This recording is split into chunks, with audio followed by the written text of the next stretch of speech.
Nós vamos concluir hoje, né? Vamos concluir hoje a nossa, a nossa, o nosso semestre aí, né? Concluindo a nossa apostila. É a lição de número 8, a última lição. Eu não preparei nenhum slide, porque a parte introdutória é bem simples, né? E depois nós vamos ler o texto, o qual nós estaremos trabalhando com ele hoje, no quesito aplicação, né? Como é que eu posso aplicar a palavra de Deus na minha vida, aquilo que eu tenho aprendido, aquilo que eu tenho lido, aquilo que eu tenho ouvido.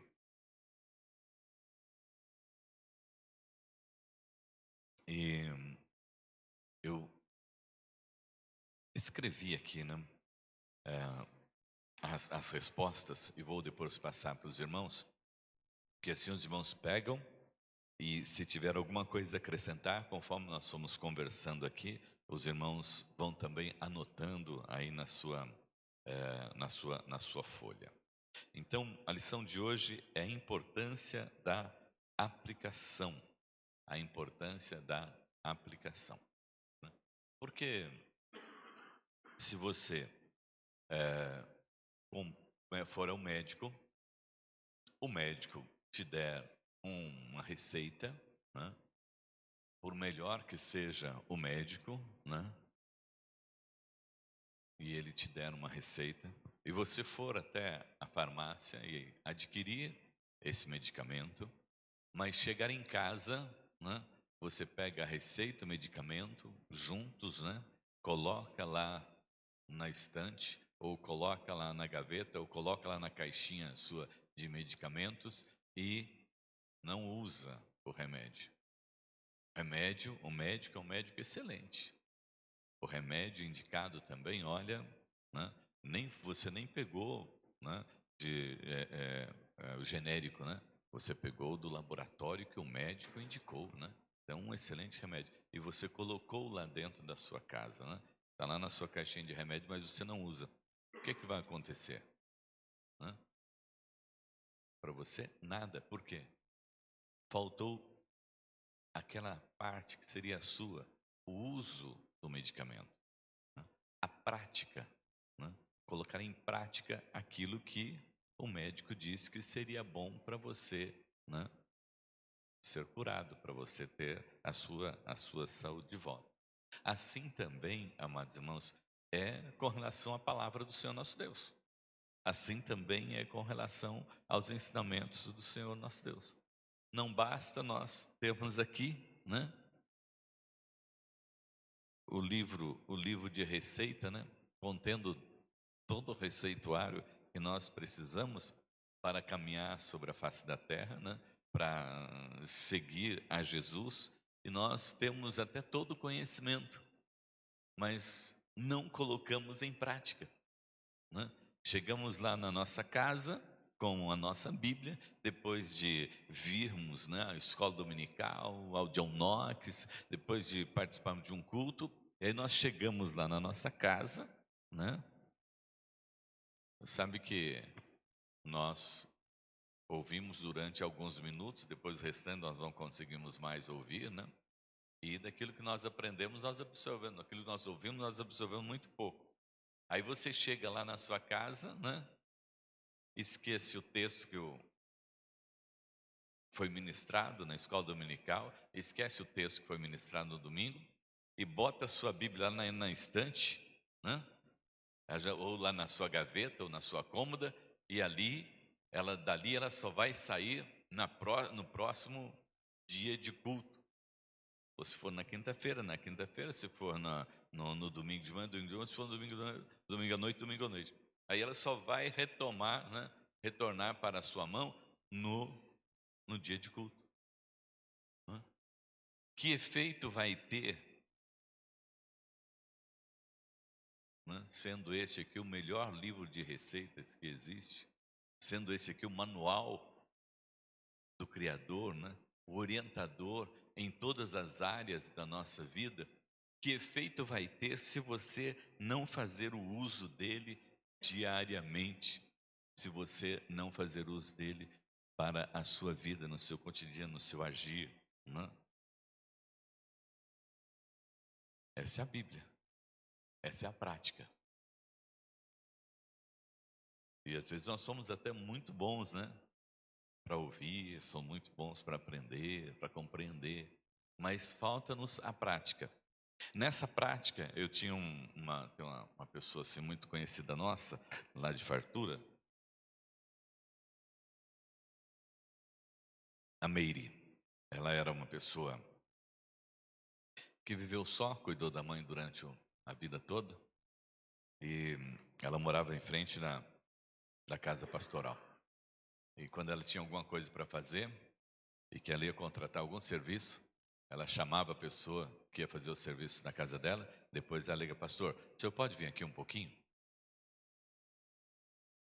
Tudo bem. Ela queria que eu acompanhasse, porque ia contratar um pedreiro, um eletricista, alguém a fazer algum serviço. Ela falou: por eu ser mulher e ficar sozinha, as pessoas acham que eu sou tonta, né?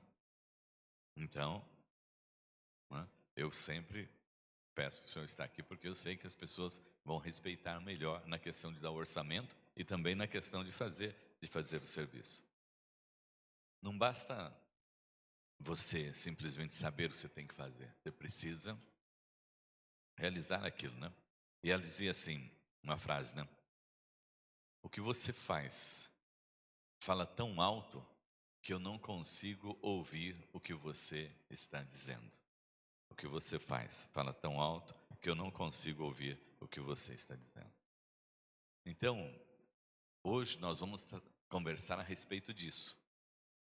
É aplicar a Bíblia na vida. E aplicar a Bíblia na vida não é uma opção. Não é uma opção. Ah, eu. Não. É dever do cristão. É um dever nosso. Se eu sou cristão, se você é cristão, nós temos o dever de aplicar a palavra de Deus no nosso dia a dia, né? Se não, a, se não aplicarmos a Bíblia, torna-se para nós nada mais do que um livro comum, uma coleção impraticável de manuscritos antigos.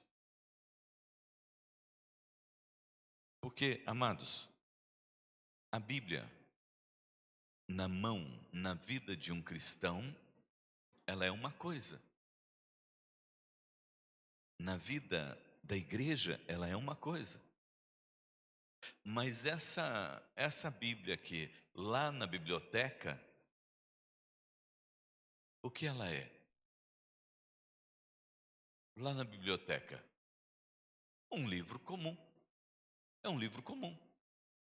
E esses professores podem até pedir: ô fulano, vai lá, né? E pesquisa lá, né? Na Bíblia, isso aqui é aquela história do fulano, do Beltrano e tal, né? Como que foi? De um homem chamado Paulo, né? Como é que ele morreu? Vai lá ver lá na Bíblia, né? Vê se está escrito na Bíblia como Paulo morreu. Ah, como é que foi Jesus? Ó, está chegando Natal, então pega lá a Bíblia para a gente ver o que a Bíblia fala a respeito do Natal. Mas ele é um livro como qualquer outro.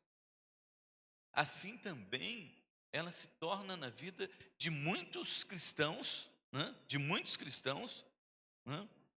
Porque se tornou para ele uma coleção, como o autor da lição dizia, né? Se tornou um livro comum, uma coleção impraticável de manuscritos antigos, né? Até eu gostei, achei interessante essa expressão, né? Uma coleção impraticável de escritos antigos, né? Ah, está tudo ultrapassado isso aqui, né? Não é bem como está escrito aqui, não, né? Teve um pastor que chegou a dizer que a Bíblia precisava, né, de ter uma atualização, né? Porque tem algumas coisas aqui que já estão ultrapassadas, né?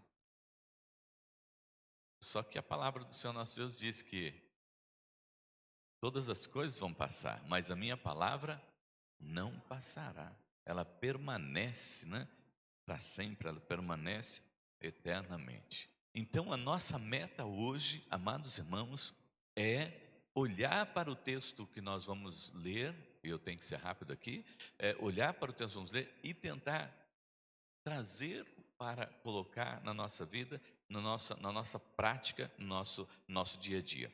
Paulo diz: o que também aprendestes e recebestes e ouvistes e viste em mim, isso praticai, e o Deus da paz será convosco. Filipenses 4:9.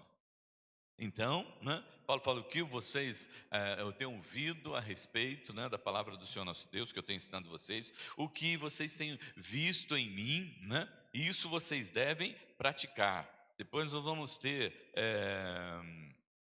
também o próprio Jesus falando, né, lá no Evangelho de Lucas, capítulo 4, verso 46, ele diz assim: e por que me chamais Senhor, Senhor, e não fazeis o que eu vos digo?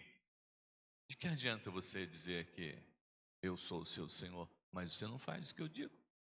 Normalmente o servo obedece o seu Senhor. O normal é o seu servo obedecer ao seu Senhor irrestritamente. Aí eu não concordo, eu não aceito. Você é servo, você só obedece. Você só tem que obedecer. E por isso Jesus está dizendo: olha, você disse que é meu servo, mas vocês não fazem aquilo que eu estou ensinando para vocês. Como é que vocês podem ser meus servos, né? Depois nós vamos ter também Paulo escrevendo aqui a Tito, né? No capítulo 1, versículo 16, ele diz assim: confessem confessam que conhecem a Deus, mas negam-no com as suas obras, sendo abomináveis e desobedientes e reprovados para toda boa obra. Paulo escreve a Tito aqui, né, dá uma dura mesmo aqui, né? E lá em Mateus capítulo 7, 26, Jesus vai dizer, né? E aquele que ouve estas minhas palavras e não as cumpre, compará-lo-ei ao homem insensato que edificou a sua casa na areia. Quem ouve e não pratica é comparado com aquele que construiu sua casa na areia. A hora que vier a tempestade, vai embora. Não? Tem uma expressão que nós vemos aí no popular, né? Maria vai com as outras, né? Por quê? Não tem uma posição certa. Se for questionado, já passa para o outro lado. Não tem argumento, não tem conhecimento para debater. Então aí, é naquela condição, vai pela cabeça dos outros. Pois não?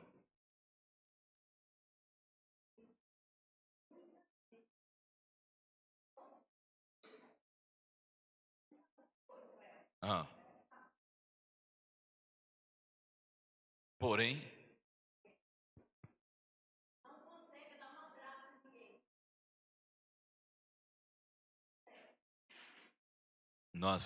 nessa questão, nesse quesito, né? Nesse quesito, né? Nós temos que é, nesse quesito nós temos que compreender, né? Da seguinte forma, porque não dá para julgarmos a pessoa. Não, pera um pouquinho, deixa eu falar. Isso. Não dá para nós julgarmos a pessoa, né? Mas se ela tem algum problema, se ela tem alguma dificuldade, assim, não, mas por isso que eu estou aqui, dentro da sua observação, né? Aqui classificando. Tem as pessoas que realmente têm todo esse conhecimento, mas é só intelectual, não chegou no coração ainda. Quando é só intelectual, não chegou no coração, porque não houve arrependimento e conversão. Oi? Para os dois. Tem que chegar nos dois. Passar por aqui, né? E chegar aqui. O que que Paulo fala a respeito da conversão, né? Como é que a pessoa se converte? Quando a fé vem pelo ouvir, o ouvir a palavra. Então, com o coração se crê e com a boca se confessa a palavra de Deus. Então são os dois, né? O que está aqui precisa estar aqui também, né? Mas Nessa questão, pode ser se a pessoa tem dificuldade, então não dá para. Mas tem uns que a gente sabe que é coraçãozinho duro, mas então não tem jeito, né?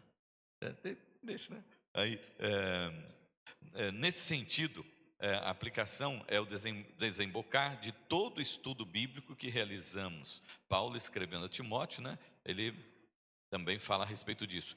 Toda a escritura é inspirada por Deus, divinamente inspirada por Deus, e proveitosa para ensinar, para redarguir, para corrigir, para instruir em justiça, para que o homem de Deus seja perfeito e perfeitamente instruído para toda boa obra.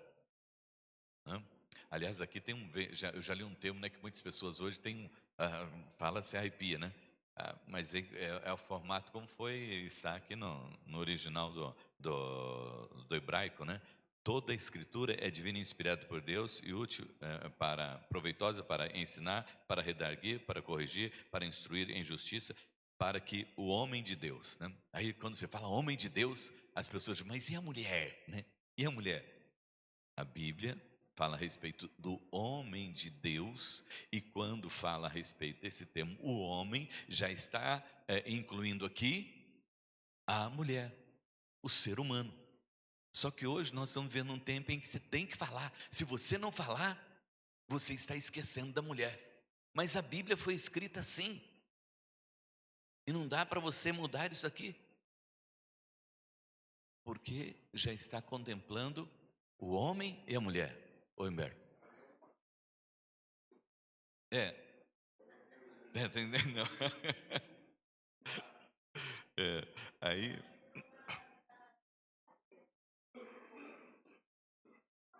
sim, está incluído.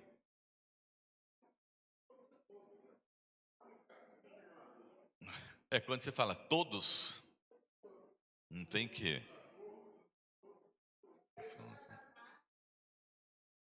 Bem, irmãos, vamos prosseguir aqui na nossa. Eu só estou fazendo essas observações porque são coisas que a gente está vivendo. A aplicação, a última parte do nosso estudo bíblico aqui, né? Você já fez uma boa observação no texto e tudo mais, né? Agora tem as perguntas aqui que ele deixou para nós.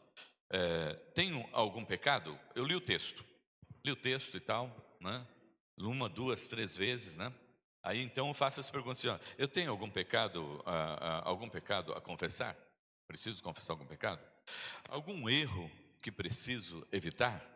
Algo para parar de fazer? Tenho alguma atitude a mudar? Algo para começar a fazer? Algum exemplo a seguir? Algum mandamento que preciso obedecer? Algo para orar sobre? Algo para falar sobre? Alguma verdade que preciso acreditar? Algo para se pensar? Tudo isso, né, vem dessa parte da prática. E nós precisamos ler a palavra, né, e para colocar em prática, descobrir realmente o que é que a palavra quer falar comigo, individualmente.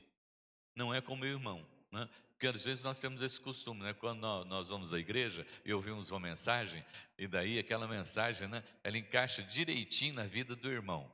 Aí você fala, pena que o irmão não veio hoje. Pena que aquele irmão não veio hoje, porque se ele tivesse aqui hoje, olha, Deus certamente ia mudar a vida dele. Mas não é com o irmão que Deus quer falar com você, é por isso que ele trouxe você e não trouxe o irmão, né? Mas nós temos mais facilidade para olhar para a vida do irmão. Então nós temos que ler o texto e ver o que e aplicar isso na nossa vida. E essas aqui são as perguntas básicas que ele deixa aqui para nós. Sua aplicação precisa ser prática. Sua aplicação precisa ser algo para você fazer, né? Tem que ser algo para você fazer. Precisa ser possível também, né? Não adianta ser algo que você não consegue fazer. Você sabe que você não consegue, então, né, não se comprometa com isso, mas veja aquilo que é possível que você possa fazer, né? E provável, né? Tem que ter um tempo aí que você vai usar para você realizar isso aí, né? Quando você vai fazer o que se desafiou a fazer hoje, amanhã, quanto tempo vai durar, né? Esse tratamento na sua vida aí. Trace meta, se organize, né? Não se esqueça de aplicar o que você aprendeu em sua vida, né? Vamos à prática. Nós vamos ler a carta de Paulo a Tito. Abra aí. E depois nós vamos responder as perguntas aqui. Essa é a nossa atividade de hoje, hein? Essa é a nossa atividade de hoje. É ver, ler a Bíblia e encontrar assim como nós podemos colocar em prática.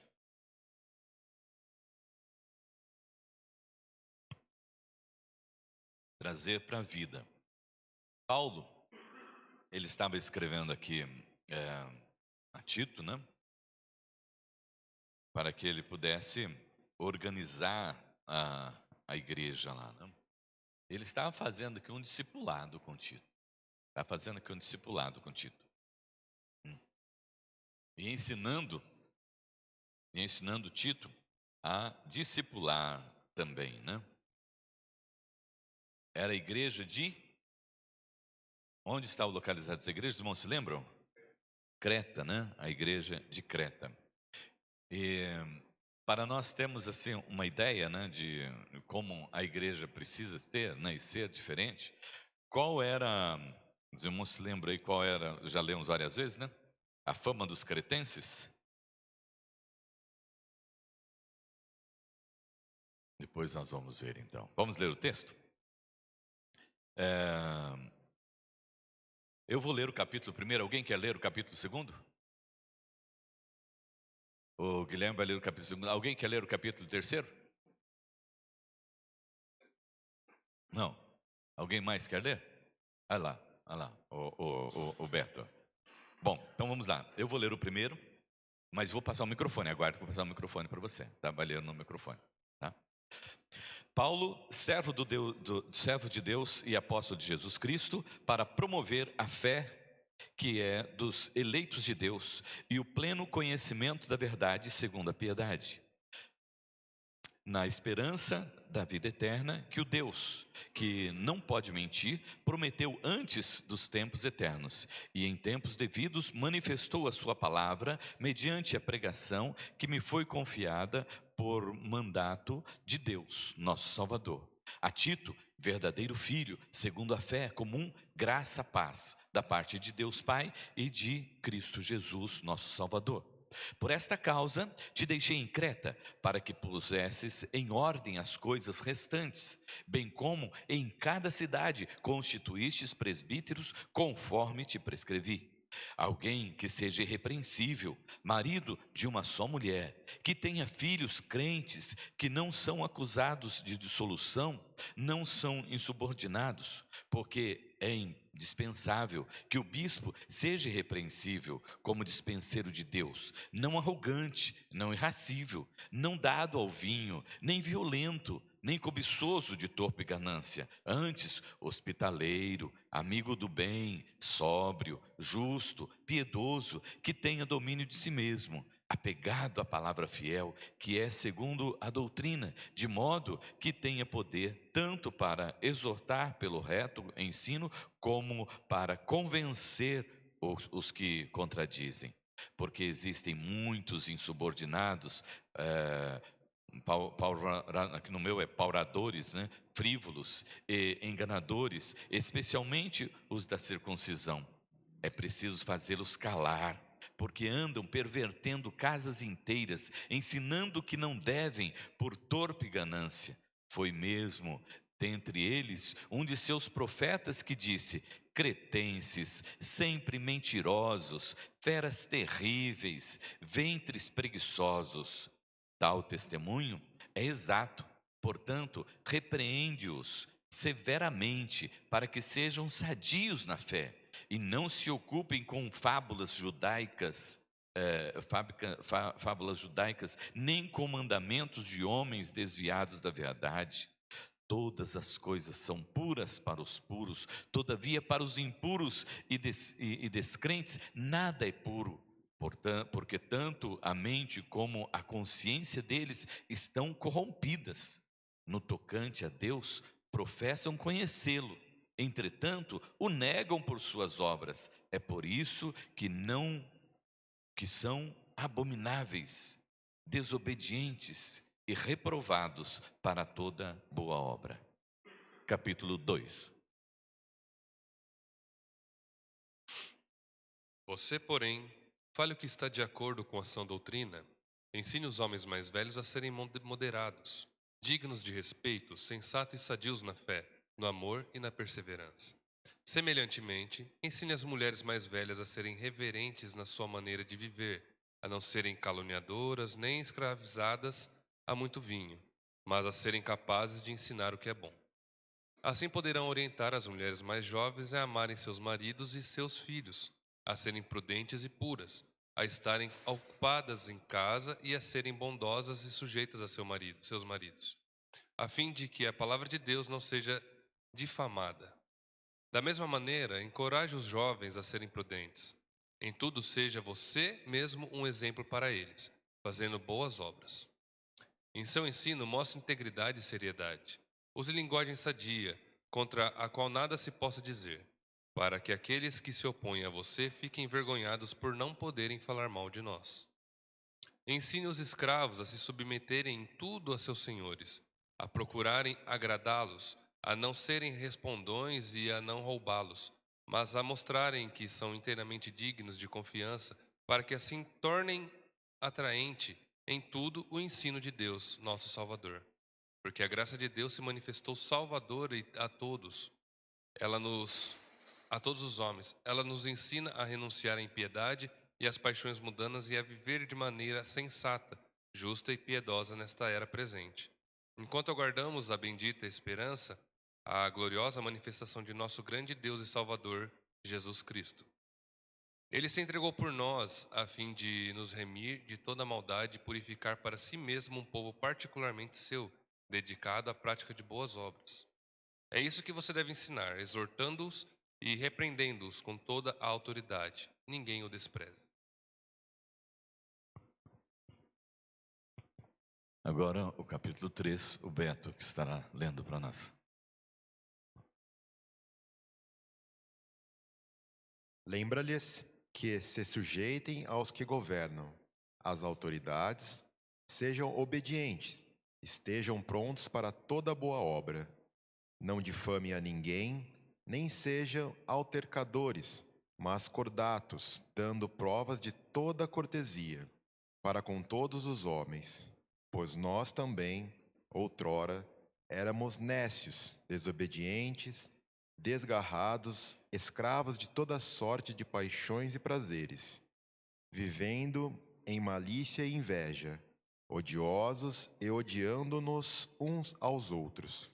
Quando, porém, se manifestou a benignidade de Deus, nosso Salvador, e o seu amor para com todos, não por obras de justiça praticadas por nós, mas segundo sua misericórdia, ele nos salvou mediante o lavar regenerador e renovador do Espírito Santo, que ele derramou sobre nós ricamente por meio de Jesus Cristo, nosso Salvador, a fim de que, justificados por graça, nós tornemos seus herdeiros, segundo a esperança da vida eterna.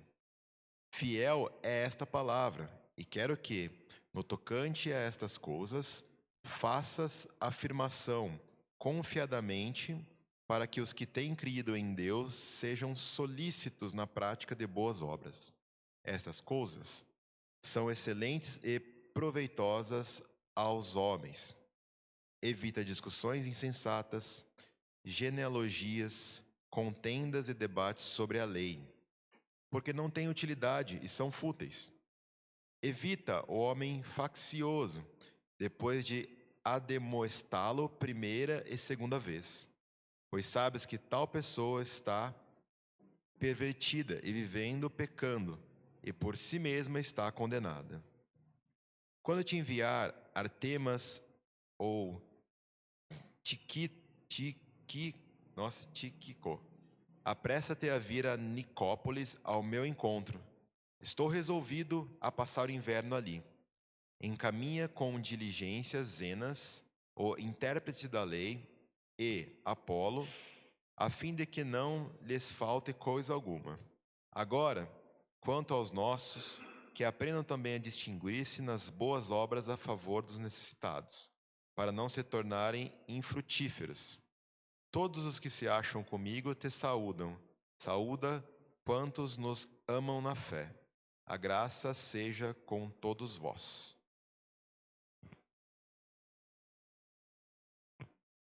Podemos gravar a Bíblia, né? As vozes são boas, fala a verdade, né?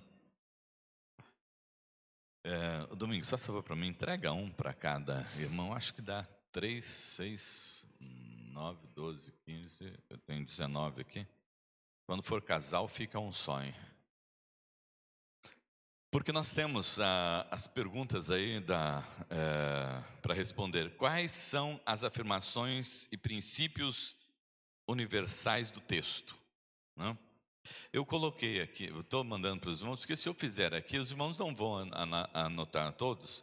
E é só para nós termos uma ideia de como é que nós podemos fazer essa aplicação para a nossa vida e tendo conhecimento daquilo que está a carta, né, de Paulo a Tito está querendo nos ensinar, né? Isso tudo com relação à Bíblia. Então deixe sua Bíblia aberta aí, né? E nós vamos respondendo aqui essas perguntas aqui. A primeira pergunta é: quais são as afirmações e princípios universais do texto? Eu coloquei aqui alguns, pode ser que os irmãos encontrem outros, né? Então, quais são os princípios universais do texto, né, que nós precisamos colocar em prática, né? Lá no versículo, no início lá, né? Paulo diz que ele é servo de Deus, apóstolo de Jesus Cristo, para promover a fé dos eleitos de Deus. Então, esse aqui é um princípio, né? Qual é o princípio? Promover a fé de quem? Dos eleitos de Deus, né? Então não é para promover a fé dos de fora, não. A carta, Paulo não escreveu para os cretenses, ele escreveu para a igreja. Então é para promover a nossa fé, é para promover a fé dos irmãos e promover o pleno conhecimento da verdade. Então o objetivo é levar-nos a conhecer a palavra de verdade, levar a conhecer os ensinamentos do Senhor na nossa vida. Versículo 1 também, né? Depois ele fala sobre a esperança da vida eterna, no versículo 2. Isso também, né, é um princípio universal da palavra do Senhor nosso Deus, que é para nós aprendermos. Os irmãos estão observando como nós vamos lendo a Bíblia e depois vamos, né, relendo e procurando tirar entendimento em cada um dos versículos e principalmente naquelas coisas que são chaves no texto, né? Depois nós vamos ter, eu coloquei aqui, segundo aqui, né? Ele fala, isso aqui é interessante. Olha, ele fala deveres e qualificações dos ministros, né? Aí ele fala sobre a liderança qualificada. Ele diz, olha, a liderança da igreja precisa ser uma liderança qualificada. Tem algumas exigências que são feitas para que as pessoas possam estar à frente, liderando. Mas eu orei, nós oramos, e nós sentimos que o fulano pode ser. Não é assim, eu senti, nós oramos e o fulano pode ser. Ele tem as qualificações que estão escritas aqui na Bíblia? Não? Ele tem essas qualificações? Não, ele não tem. Então, não tem como.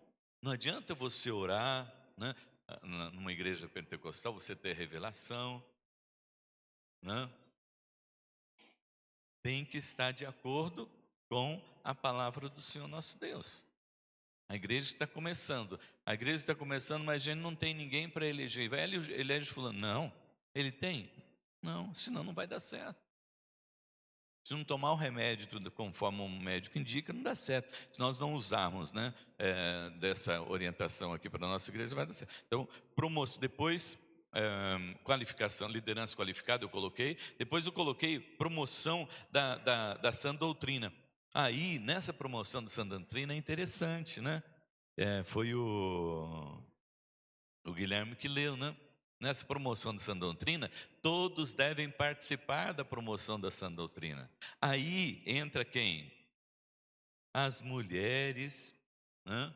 E as mulheres idosas, né? Ele começa a falando aos homens, os homens idosos devem cuidar, né, dos mais jovens. As mulheres, olha aqui as mulheres. Então, quando falo os homens, as mulheres estão incluídas aqui, tem o seu ministério na palavra do Senhor nosso Deus também. Não foi esquecida de forma nenhuma, né? E tem aqui as orientações, né? E aí a gente tem que ler e ver se as mulheres idosas da nossa igreja, como é que elas estão se comportando, né? Está aqui, é a orientação do apóstolo Paulo, né? São princípios, né, básicos para o crescimento e para a vida da igreja.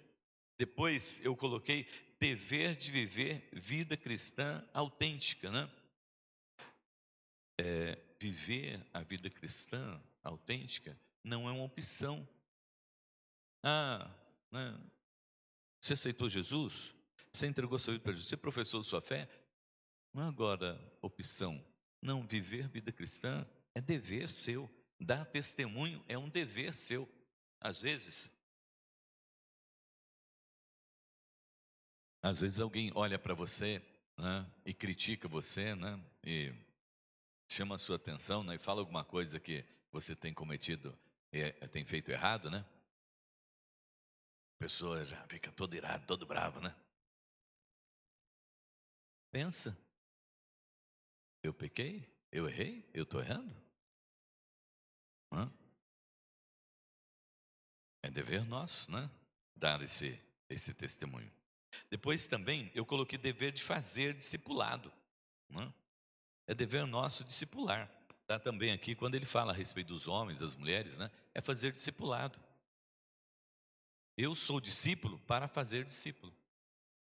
Então Paulo está falando a respeito de discipulado aqui, né? Depois ele falou a respeito da graça salvadora que nos purifica e nos capacita, né? Eu coloquei aqui também, lá a partir do versículo 11, né? Ele fala a respeito da graça salvadora e também da submissão às autoridades. Da parte que os irmãos leram aí, já tem lido, tem algo mais que os irmãos gostariam de destacar nesse tópico? Primeiro aqui? Oi.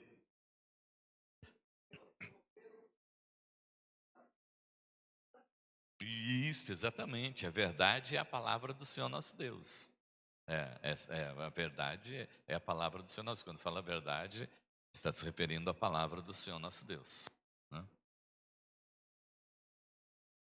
Deu para os irmãos, né, compreenderem dessa forma? Lê o texto, aí depois você vai vendo realmente o que é que o texto está dizendo para nós aprendermos e colocarmos aqui na nossa prática, dia a dia.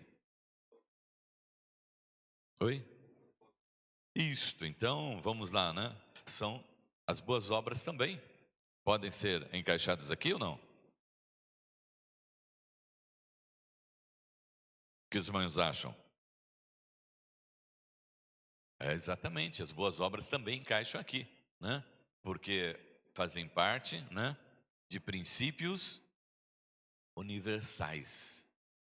Então, coloque aqui mais um tópico aqui, as boas obras, né? Tá vendo como é bom? A gente vai juntos, né?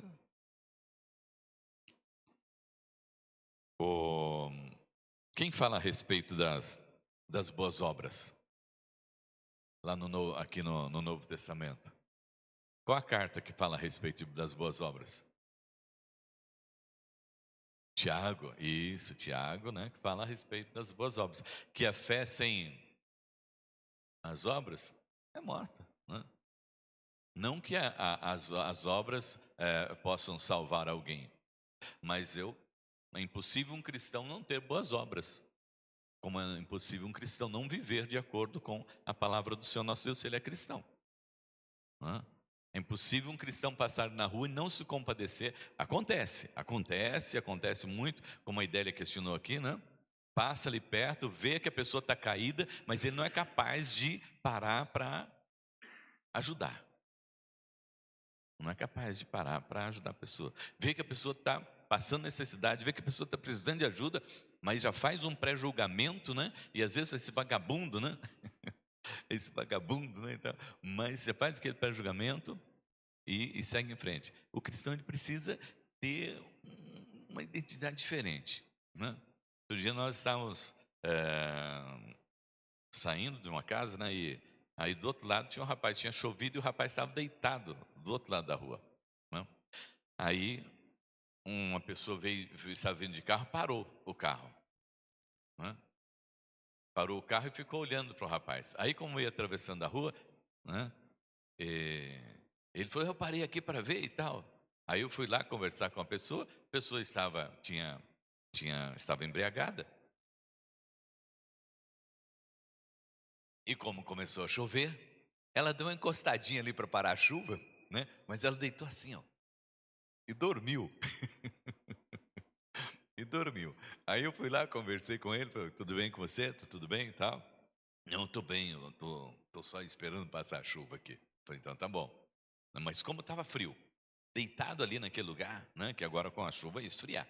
Eu fiquei preocupado com ele. Aí eu subi, depois quando eu voltei, eu passei ali, aí ele já estava sentado. Eu falei, então se ele já sentou, então porque realmente ele está bom, né?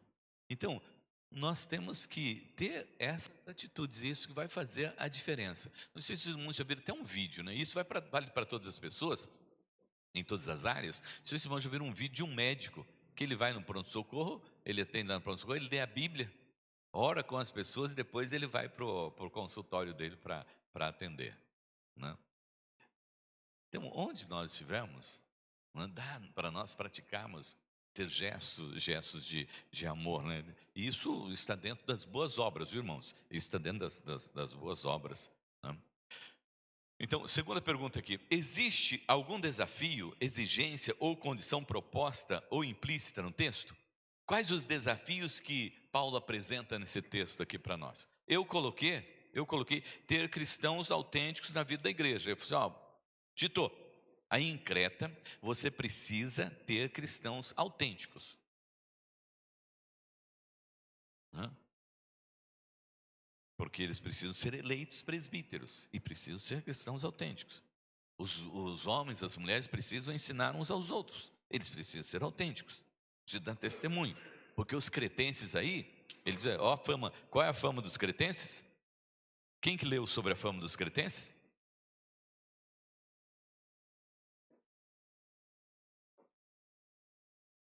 Né? Até o profeta deles falava a respeito deles, né, que eles eram assim, né? Agora você imagine como é que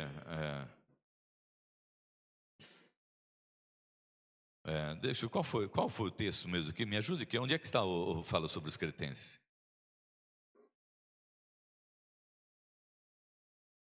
Qual o versículo que fala sobre os cretenses aqui? Oi?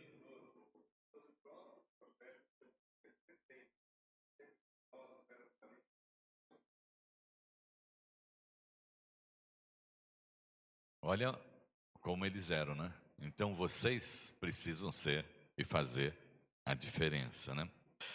Bom, outra recomendação e outra exigência dele aqui, ó, eleger apenas homens com bons testemunhos que preencham os requisitos, né? Que mais? Qual o desafio mais? Cuidar da doutrina para que ela não seja banalizada nem contaminada pelos cretenses.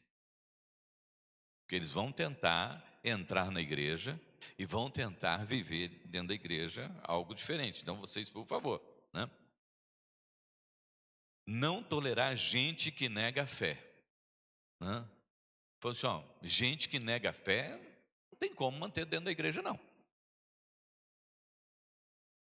Tá certo isso? Os irmãos concordam comigo? Que Paulo disse isso para Tito? Os irmãos concordam comigo? Onde é que está isso?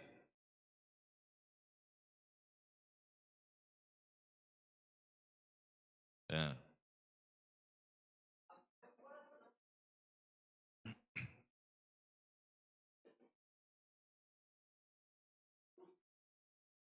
exatamente, né?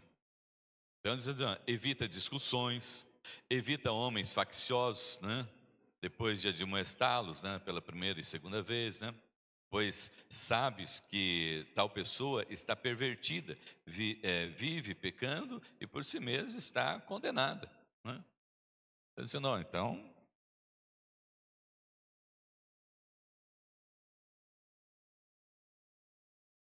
não tolerar gente que nega a fé, pregar a sã doutrina e obediência às autoridades.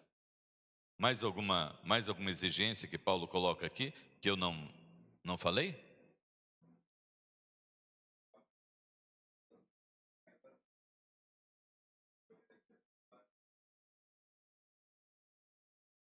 As lendas judaicas que não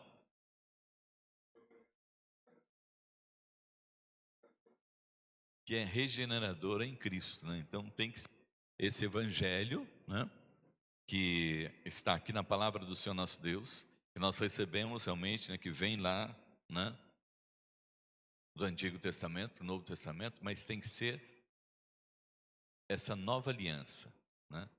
Tem que ser regenerador, tem que ser transformador, tem que ser de mudança para a vida. Mais alguma observação? Bom, terceiro, para nós não demorarmos muito aqui. Existe alguma promessa ou dádiva de bênção? Os irmãos viram alguma promessa ou dádiva de bênção? Eu coloquei aqui duas. A graça salvadora, e o Guilherme comentou. Desculpe, o Guilherme comentou ali, a graça salvadora e regeneradora e esperança da vida eterna. E ele fala também que nós somos herdeiros da vida eterna. Mais alguma promessa? Ou bênção que Paulo fala aqui a Tito? Observe os irmãos que a igreja hoje está completamente fora dos trilhos, né? O que é que a igreja hoje prega? Prosperidade. O que mais? Oi? O que mais? Prosperidade e milagres, né? Oi? Liberalismo, né? É isso que a igreja está pregando hoje. Então, é enriquecimento, né? Prosperidade, é enriquecimento, né? Vem que você vai ficar rico. Paulo escreve uma carta para Tito, na igreja de Creta, e ele ensina tão somente que os irmãos precisam ser edificados na palavra. O que você tem que pregar? O que você tem que ensinar? A palavra. E é ensinando a palavra que as coisas vão acontecer. Mas tem que ser ensinado tão somente a palavra do Senhor nosso Deus. Agora hoje a promessa de cura, de milagres, de prosperidade, né? Vem que você vai ficar rico, vem que aqui você resolve os seus problemas. Não, vem que quando você vier para a igreja você vai arrumar mais problema ainda. Porque você vai descobrir que você é um miserável pecador que precisa dos cuidados de Deus cotidianamente. Que o Espírito Santo de Deus tem que trabalhar a sua vida cotidianamente, porque senão você se perde. E aí, oi? Tem uns que estão, tem muitos desigrejados hoje que estão fora de igreja exatamente por quê? Falaram para ele a respeito de um milagre, tiveram revelação sobre o milagre não aconteceu, ele ficou bravo com quem? Não com a pessoa que profetizou isso para ele, ou que falou isso para ele, mas aí ele fica bravo com Deus. Não, Deus tem compromisso com a sua palavra, Deus só tem compromisso com o que está escrito aqui. Aquilo que o homem falar além da palavra, vai conversar com a pessoa, não com o Senhor nosso Deus.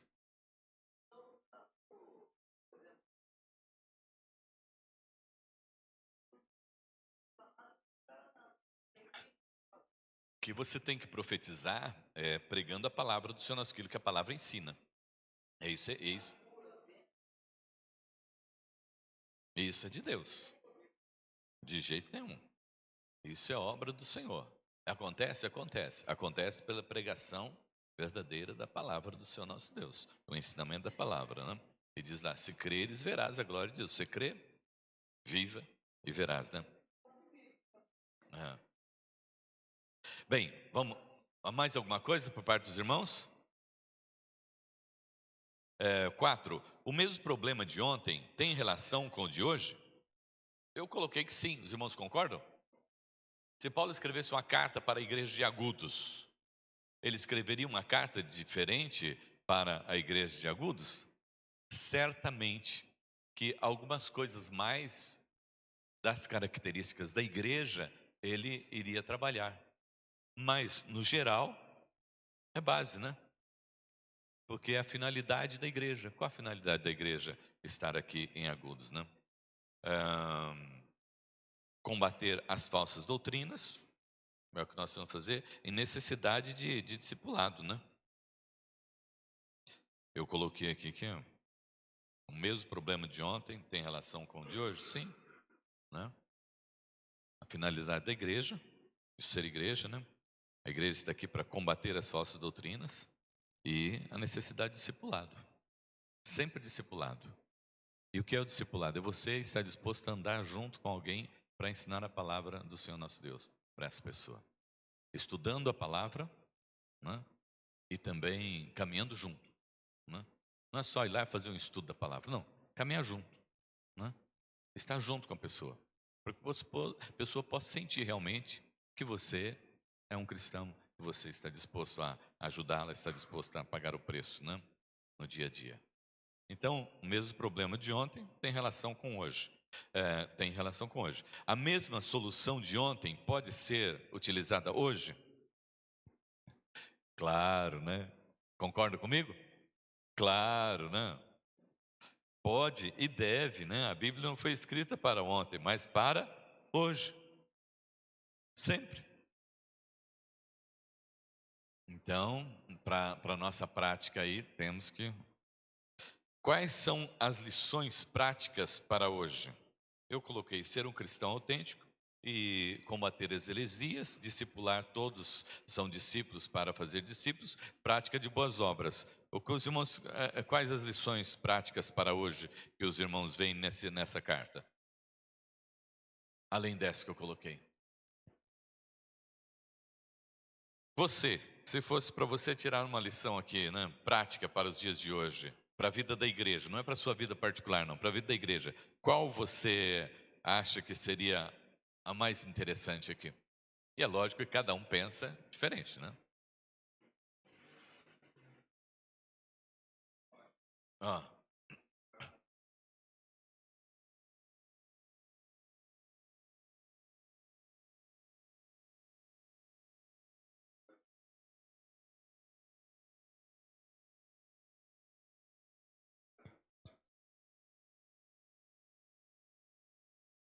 Eu acho que é a questão da missão, né?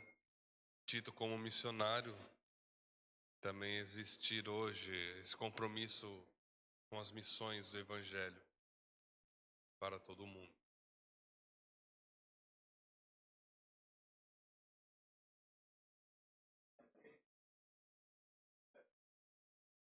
para hoje, posso ir? Vou ler um trecho aqui de novo para a gente refletir sobre. O capítulo 3, versículo 4. Ele fala o seguinte: Quando, porém, se manifestou a benignidade de Deus, nosso Salvador, e o seu amor para com todos nós, não por obras de justiça praticadas por nós, mas segundo sua misericórdia, ele nos salvou mediante o lavar regenerador e renovador do Espírito Santo, que ele derramou sobre nós ricamente por meio de Jesus Cristo, nosso Salvador, a fim de que, justificados por graça, nos tornemos seus herdeiros segundo a esperança da vida eterna. Então, a gente crê, né? E aqui ele ratifica que a vida eterna é mediante a fé, não mediante as obras. E em vários momentos a Bíblia traz esse lembrete para nós. Então, eu acho que essa é a maior lição, né? Não são as obras que vão fazer, não é o tempo, não é. Sim, são importantes, mas às vezes a gente esquece, né? Mediante a fé. Beto comentando sobre isso, eu falei na tarde da bênção, a senhora quer falar, dona Dilma? Fala como convém a sã doutrina, quer dizer, a leitura da palavra não pode ser esquecida, né? E essa semana até eu compartilhei na tarde da bênção, né, que eu estava orando na madrugada e eu estava pensando sobre algumas coisas e sobre a minha vida mesmo, né? E aí pensando sobre essa questão de boas obras, né, como o Beto colocou, e aí a dona Dilma sobre essa doutrina, e aí Deus falou no meu coração, né, mas de que adianta a bondade?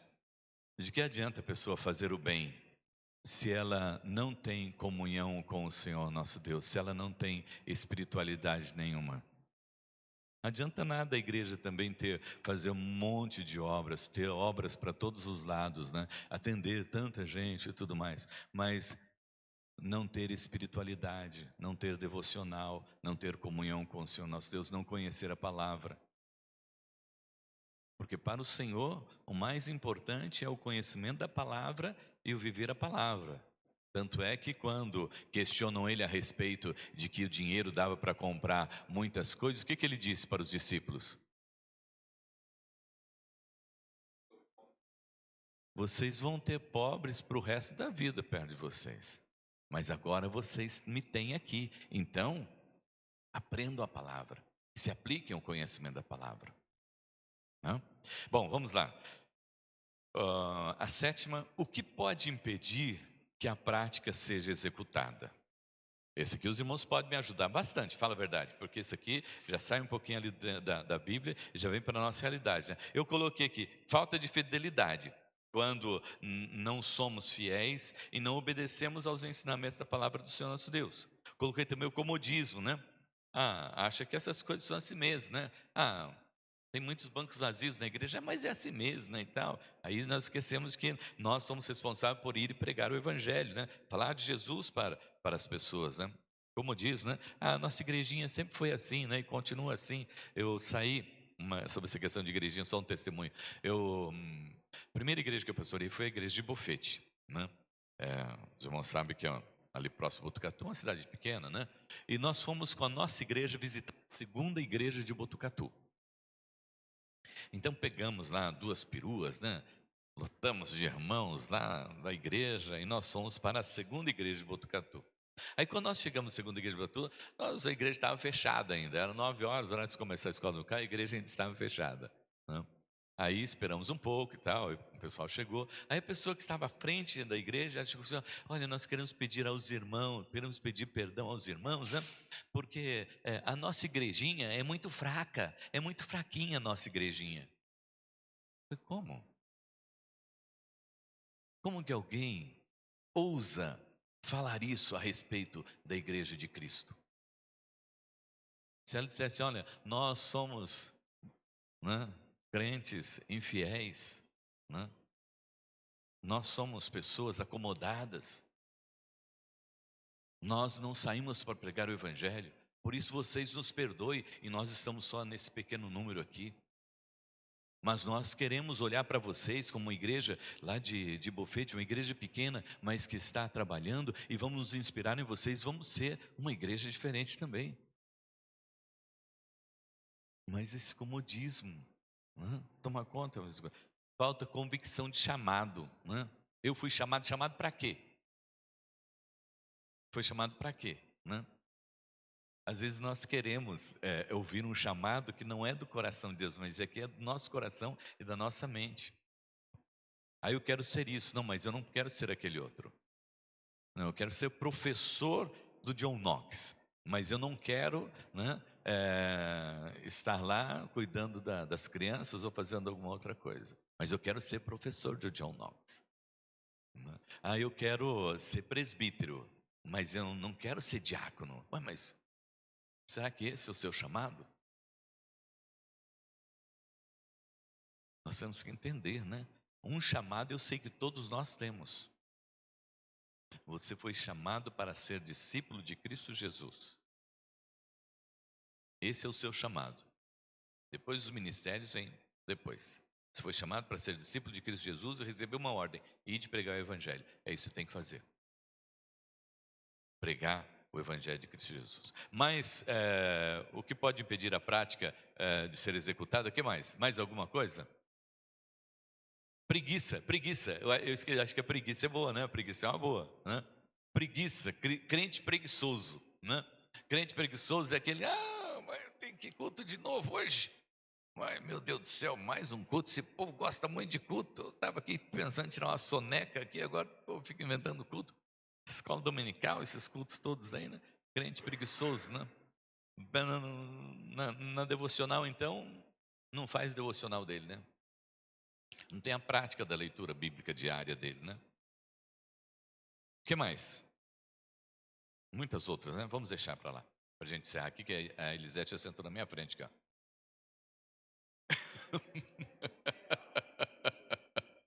A Elisete já sentou na minha frente aqui, ó. Bom, para concluir aqui, a pergunta 8. Diante do que li hoje, em que preciso mudar urgente? Você estudou a carta, você leu a carta de Tito inteira hoje, nós fizemos todas essas observações aqui, né? Para você, hoje, né? Se você tivesse que escrever aqui, né? E depois escrever aqui, eu preciso mudar isso aqui urgente. Aí você vai fazer, sabe o seguinte, você vai escrever num papel em branco, deixar dentro da sua Bíblia, para que você possa ler, ver sempre essa decisão que você precisa tomar urgente na sua vida e realizar isso na sua vida, né? Mas só que você não pode fazer igual aquela pessoa que o pastor foi almoçar na casa dela e depois que o pastor foi embora, ela observou que estava faltando uma faca na mesa. Aí, uma próxima visita do pastor, ela falou assim: pastor, por acaso, o senhor, desapercebidamente, ou a esposa do senhor, ou os filhos do senhor, não levaram uma faca aqui da minha casa? Eu falei assim: ah, irmã, eu acredito que não, mas você pode fazer um favor para mim? Pega lá a sua Bíblia. Aí ela foi, trouxe e entregou a Bíblia para o pastor. O pastor abriu e falou assim: ó, sua faca está aqui dentro, ó. Sua faca eu deixei aqui dentro da Bíblia para, né, exatamente descobrir se você estava lendo a Bíblia, né? Então você não pode colocar um papel também com anotação lá se você não abre a Bíblia, né? Você vai esquecer dele. Então coloca lá na geladeira. Coloca na geladeira. Eu preciso, né, de tomar essa decisão urgente, porque Tito me ensinou isso aqui. Deus me ensinou isso nessa manhã. Coloca lá na geladeira. Coloca lá no espelho, né? Assim se olha por espelho e você se lembra, né? De 0 a 10, né? Depois de ter lido aqui o livro de Tito, a carta de Paulo a Tito, né? Feito essas observações, né? De 0 a 10, que nota me dou sobre minha prática do discipulado? Que nota você dá para você nessa questão do viver e praticar o discipulado e ensinar a palavra para as pessoas? Quando ele diz aqui, ó, os homens, né? Os homens ministram o coração dos homens, as mulheres, né, idosas, semelhante, que sejam sérias em proceder, não caluniadoras, não escravizadoras, né, a muito vinho, sejam mestras do bem, né? Pode beber um pouco de vinho só as mulheres, pode beber muito, né? A fim de instruir as jovens recém-casadas e amarem seus maridos e seus filhos, né? Então, veja bem, olha que ministério maravilhoso, né? Que é o ministério da mulher na vida da igreja, né? Serem honestas, sensatas, né? Os moços, né? De igual modo, exorta-os para que em todas as coisas sejam criteriosos, né? Torna-te pessoalmente padrão das boas obras, né? Então, que de 0 a 10, que nota você dá para você nessa prática do discipulado? Você tem procurado ensinar as pessoas? Você tem procurado compartilhar com as pessoas do Evangelho de Cristo Jesus para que elas sejam sendo transformadas? E no geral, como tem sido minha leitura e a colocação em prática do que leio? Como tem sido a minha leitura, se eu tenho lido a palavra, e como eu tenho colocado em prática a palavra que eu tenho lido. E aqui nós encerramos o nosso semestre do John Knox deste ano. A prática. Aprendeu tudo? Aprendemos, né? Vocês assistiram as aulas aqui tremendamente maravilhosas, né? Ouviram coisas aqui que vocês não imaginavam ouvir. E eu quero dizer para vocês, olha, privilégio de vocês. Porque muitas coisas que nós estudamos aqui, eu estudei no seminário. Então vocês estão tendo privilégio, estão tendo matérias aqui de seminário, né? Então, muito importante. Mas conclui com a lição. Se não colocar em prática, pode ser as melhores lições, os melhores pastores, os melhores professores. É a prática que vai resolver. E lembrando, não adianta você ter um médico bom. Não adianta ter um medicamento bom. Se você não tomar, não resolve o problema. Não adianta você conhecer a palavra. Não adianta você ler a Bíblia. Não adianta você ouvir sermões. Se você não colocar em prática, não vai resolver. Feche teus olhos, vamos orar.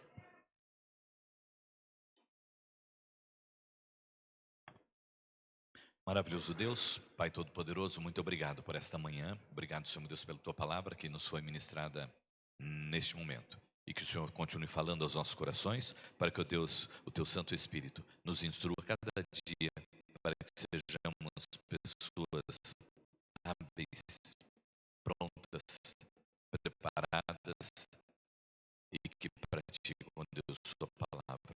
Nós oramos, Senhor Deus, pela vida de cada um dos nossos irmãos